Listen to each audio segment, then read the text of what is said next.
শরীফ ওসমান হাদি হত্যার ঘটনায় জড়িতদের বিচারের দাবিতে প্রধান উপদেষ্টার বাসভবন যমুনা অভিমুখে ইনকিলাব মঞ্চের পদযাত্রায় সংবাদ সংগ্রহের সময় যুগান্তরের মাল্টিমিডিয়া রিপোর্টার আবু সালেহ মুসার উপর টার্গেট করে হামলা করেছে পুলিশ। শুক্রবার বিকেলে আন্দোলনকারীরা ইন্টারকন্টিনেন্টাল মোড় থেকে ব্যারিকেড ভেঙে যমুনা অভিমুখে যাওয়ার চেষ্টা করে। এ সময় পুলিশ তাদের উপর সাউন্ড গ্রেনেড, টিয়ার শেল ও জলকামান নিক্ষেপ করে। সেই সঙ্গে নারীদের উপর লাঠিচার্জ করে পুলিশ। ওই ভিডিও ধারণকালে সাংবাদিক মুসার উপর টার্গেট করে হামলা চালায় এক পুলিশ সদস্য। এতে মুসার হাতে থাকা স্মার্টফোনটি পরে ভেঙে যায়। লাঠির আঘাতে মুসা বসে পড়লে অন্য পুলিশ সদস্যরাও বর্বরোচিত এ হামলায় অংশ নেয়। পুলিশের হামলায় মুসার হাতের আঙুলে ফ্র্যাকচার সহ পিঠ এবং পাঁজরে গুরুতর জখম হয়।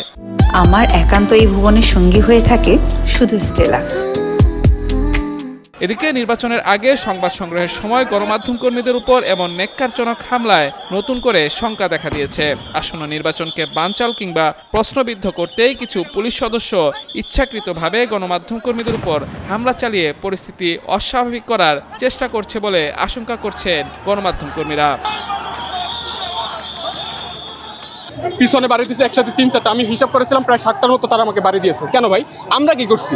আমরা আমাদের দায়িত্ব পালন করতেছি, তাহলে আমাদের সাথে উগ্র আচরণ কেন?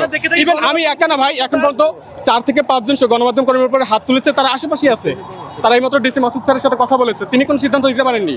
আমার কাজ হচ্ছে শুধুমাত্র তুলে ধরা সংবাদটা, সেটা আমি করতে পারবো না। করতে দিবেন না, ভালো কথা সাইড করে দাঁড় করায় রাখেন। মারবেন কেন?